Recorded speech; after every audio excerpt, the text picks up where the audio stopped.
आप निर्णय लेने की जिम्मेवारी हमारे फौजों को छोड़ दीजिए। ये पॉलिटिकल बात इसमें मत रखिए, पॉलिटिकल डिसीजन ना लीजिए।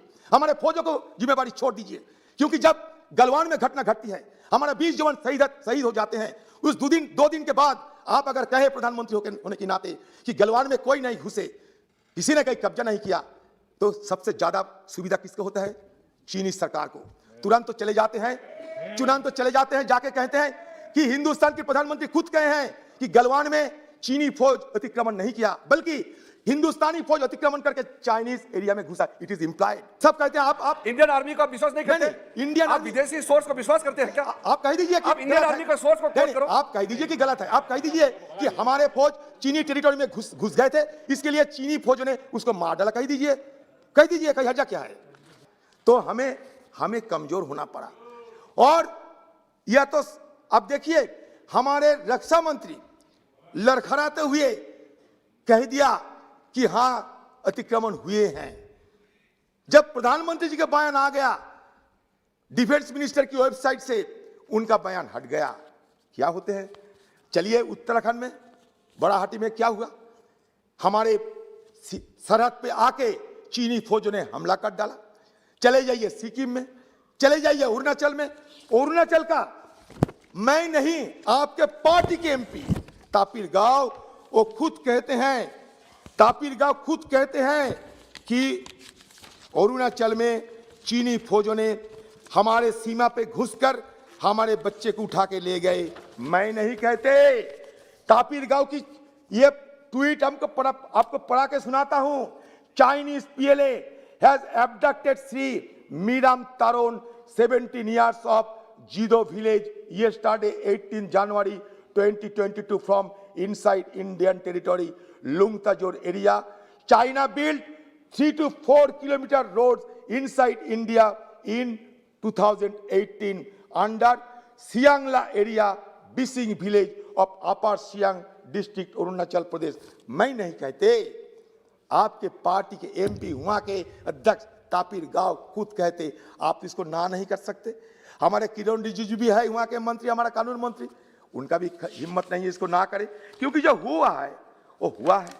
लेकिन ये कैसे हो रहे हैं, इसको रोका कैसे जाएगा? इस विषय पे हम क्या सोचते हैं, ये हम सबको प्रधानमंत्री जब जानकारी दिए चीनी अतिक्रमण के बारे में, हमें आप थोड़ा अवगत कराइए, क्योंकि हम लोग सब बेचैन हैं। हाँ, कहिए।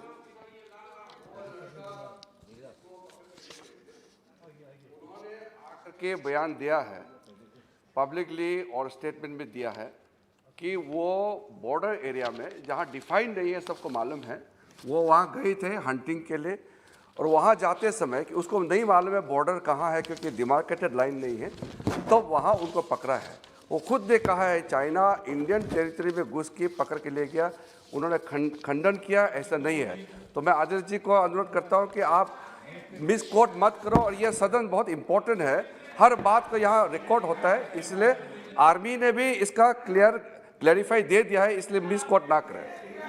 आप मतलब मेरा जो बात है ना, इस बात को घुमा फिरा के कहने की कोई जरूरत नहीं, सब जानते हैं, क्योंकि ये सारे दुनिया में ये सारे चर्चा हो रहे हैं कि चीन हमारे अंदर घुस रहे हैं, हमारे अंदर घुस के बिल्डिंग बना रहे हैं, पैंगोंग में ब्रिज बना रहे हैं। ये पेंटागन खुद कहते हैं, मैं क्या हूं, मैं एक छोटे मोटे आदमी हूं। सब कहते हैं आप इंडियन आर्मी का विश्वास नहीं करते? इंडियन आप विदेशी सोर्स को विश्वास करते हैं क्या? आप कह दीजिए कि आप इंडियन आर्मी का सोर्स को कोट करो। आप कह दीजिए कि गलत है। आप कह दीजिए कि हमारे फौज चीनी टेरिटोरी में घुस गए थे, इसके लिए चीनी फौजों ने उसको मार डाला। कह दीजिए कहीं हर्जा क्या है? आप निर्णय लेने की जिम्मेवारी हमारे फौजों को छोड़ दीजिए। ये पॉलिटिकल बात इसमें मत रखिए, पॉलिटिकल डिसीजन ना लीजिए। हमारे फौजों को जिम्मेवारी छोड़ दीजिए, क्योंकि जब गलवान में घटना घटती है, हमारा 20 जवान शहीद हो जाते हैं, उस 2 दिन के बाद आप अगर कहे प्रधानमंत्री होने के नाते कि गलवान में कोई नहीं घुसे, किसी ने कहीं कब्जा नहीं किया, तो सबसे ज्यादा सुविधा किसको होता है? चीनी सरकार को। तुरंत तो चले जाते हैं, जाके कहते हैं कि हिंदुस्तान के प्रधानमंत्री खुद कहे हैं कि गलवान में चीनी फौज अतिक्रमण नहीं किया, बल्कि हिंदुस्तानी फौज अतिक्रमण करके चाइनीज एरिया में घुसा। It is implied. देखिए, ये मैं आप लोगों को कोई इल्जाम नहीं लगाते, ये हम सबका चिंता है। ये हमारा चिंता इसलिए है क्योंकि धीरे धीरे हमारे साथ, और ये leader of Congress parliamentary party है लोकसभा में, हर चीज सोच समझ के कहना चाहिए, क्योंकि ये सीरियस भी है, बहुत सेंसिटिव भी है। हर स्टेटमेंट आप जो इस सदन में कहता है सोच समझ करके और भारत सरकार का आर्मी का सोर्स को कंफर्म करके तब आप ये कहना चाहिए। अच्छा, चाइना पे चर्चा करना कि गलत होगा?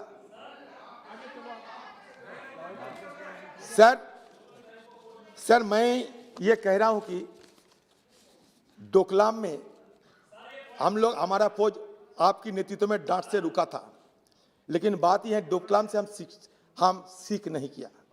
डोकलाम को हम नजरअंदाज करते हुए हम एक सेल्फ कॉम्प्लाजेंस, आत्मतुष्टि की भावना में हम लोग डूबे हुए थे। हम सोचा, शायद सोचे होंगे कि जी जिनपिंग के साथ हमारा और कोई दुश्मनी नहीं है, बल्कि दोस्ती बढ़ते जा रहे हैं। चीनी सरकार की ये जो इविल इंटेंशन थी, शायद आपको पता नहीं होगी, तो हम अगर इसको पॉइंट आउट करते गलती किया है। चीन हमें घेरने का कोशिश तो कर रहे हैं, और हम अंदर इंटरनली हमको स्टेबिलाइज होना चाहिए। देखिए, एक स्ट्रॉन्ग इकोनॉमी चाहिए, इंडिपेंडेंट जुडिशियरी चाहिए, सोशल स्टेबिलिटी चाहिए। हमारा फॉरेन पॉलिसी को मजबूत करने के लिए मैं प्रधानमंत्री जी को जरूर ये कहना चाहते हैं। आप बांग्लादेश में जाने का बात तैयार किया था, लेकिन बांग्लादेश की आम जनता आपके खिलाफ प्रदर्शन करते हुए वहां की सरकार ने ना कर दिए। ये हमारे लिए कोई खुशी की बात नहीं होती है, ये हमारे लिए खुशी की बात नहीं।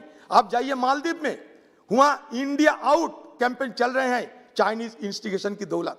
चाइना वहां उकसाते हैं, इंडिया आउट कैंपेन चलते हैं। इसका मतलब हमारे पीछे चीन, पाकिस्तान सब मिले हुए हमको कमजोर करने का कोशिश करते हैं। तो इसलिए हम चाहते हैं कि हमारे हिंदुस्तान की अंदर की हालत ठीक कर लीजिए आप। क्योंकि मैं इसलिए ये कह रहा हूं, हरिद्वार की जो घटना घटी थी हमारे हिंदू सम्मेलन की, इसके बाद प्रधानमंत्री जी को और हिंदुस्तान की महामहिम राष्ट्रपति जी को एक चिट्ठी लिखा था। किसने? मैं नहीं। Some of the signed dignitaries include 4 former Chief of Naval Staff: Admiral Lakshmi Narayan Ramdas, Admiral Vishnu Bhagwat, Prakash A.K. Dhawan and Raman Prem Suthan। क्या लिखा था ये कि we cannot allow such incitement to violence together with public expression of hate, which not only constitute serious breaches of internal security, but which could also tear apart the social fabric of our nation. One speaker made call to the army and police to pick up weapons and participate in the cleanliness drive, that means Safai Abhijan. This amounts to asking the army to participate in genocide on our own citizen, and therefore it is condemnable and unacceptable. We are seriously perturbed by the content of the speeches made during 3 to 4 days religious conflict called a Dharam Sangsad that Hindu sadhus and other leaders held at Haridwar between 17 to 19 December 2021. There were repeated calls for establishing a Hindu Rashtra and, if required, picking up weapons and killing of India's Muslims in the name of protecting Hinduism. Sir, ये मैं प्रधानमंत्री जी की निगाहों में रखना चाहते हैं। शायद सब ने उनको सच्चा नहीं भी कह सकते, इसलिए मैं सोचा कि प्रधानमंत्री जी को आज मौका मिलते ही ये सारे बात हाँ सर करते हैं। सर, मैं अभी इस बात पे आते हैं कि हमारे हिंदुस्तान की नौजवान बेरोजगार है। 53 मिलियन नौजवान बेरोजगार पड़े हैं, सीएमआई रिपोर्ट कहते हैं। मोदी जी कहते थे चुनाव के पहले सालाना 2 करोड़ नौकरी, अभी कह रहे हैं 60 लाख। कम कर दिया, ठीक है, अच्छा किया। लेकिन जो बेरोजगार पड़े हुए हैं वो क्या करेगा? वो अभी क्या कहते हैं जानते हैं? मोदी जी, आपको अच्छा दिन की सपना हम देख लिया है और ये अच्छा दिन का सपना नहीं देखना चाहते हैं। वो क्या कहते हैं? मोदी जी, आप हमारा बुरा दिन लाइए। मोदी जी लौटा दे हमारे बीते बुरे दिन। हम कहते हैं बेकार नौजवान, बेरोजगार नौजवान कहता है मोदी जी मुझे लौटा दे बीते बुरे दिन। अब किधर जाओगे? अब महंगाई को देखिए, महंगाई को देखिए। अब चौंक जाओगे प्रधानमंत्री जी। ये क्रूड पेट्रोलियम प्रोडक्ट 2014 साल में 1 लीटर पेट्रोल की 68 रुपया दाम था, आज 110 पर लीटर। कितना फीसद बढ़ोतरी हुई है? 62%। डीजल 57 पर लीटर थे, आज बढ़ के चले गए 95 पर लीटर, 67% इजाफा। एलपीजी सिलेंडर 414 पर सिलेंडर, अभी 900 पर सिलेंडर, 117 गुण इजाफा। टमाटो 18 2014 में, अभी 84% इजाफा। कैप्सिकम 33 रुपया थी, अभी 72 रुपया, 118% इजाफा। कहां जाएंगे हम लोग? कहां जाएंगे? यहाँ के आम जनता मस्टर्ड ऑयल से लेके कोकोनट ऑयल, ग्राउंड ऑयल, वनस्पति, तूर दाल, उड़द दाल, मसूर दाल, गरम दाल, हर जगह दाम में जिस तरह की इजाफा होते हैं, आम लोग भी कहने लगे हैं मोदी जी लौटा दे मेरे बीते बुरे दिन। क्योंकि ये लोग कहते हैं कि हम गरीब होते जा रहे हैं, हमारे ऊपर बोझ क्यों डालते हैं?